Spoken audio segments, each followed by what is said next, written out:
আসসালামু আলাইকুম। আশা করি আপনারা সকলে ভালো আছেন। আমি আলহামদুলিল্লাহ অনেক ভালো আছি। আজকে একটি মূল্যবান ভিডিও নিয়ে আসলাম। আপনারা কেউ ভিডিওটি স্কিপ করবেন না, দেখে যাবেন প্লিজ, অনুরোধ রইল। একটি পরিবারের বড়দের সম্মান আর ছোটদের স্নেহ নিয়ে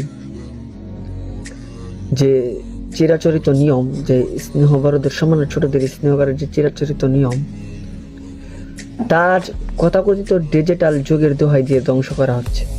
অন্তত দুঃখের সাথে লক্ষ্য করছি, আজ মা নিজের মেয়েকে বলছে, তুমি তোমার বড় ভাইকে তুই তার করে ডাকবা।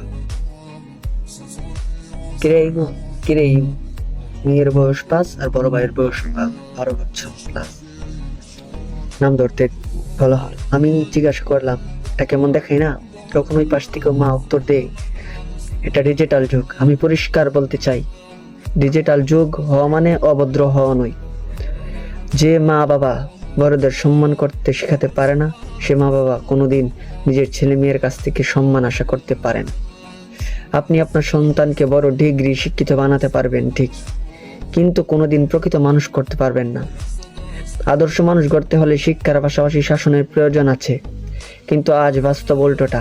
নিজের চোখের সামনে ছেলে যখন প্রবাসে থাকা বাবাকে বলে বুইরা বেটা বলে গালি দেই, আর অন্য গালি দেই, হুমকি দেই, তখন মা শাসন করার বদলে পাশে দাঁড়িয়ে দেখে আর হাসে। তার চেয়ে লজ্জার আর কি আছে?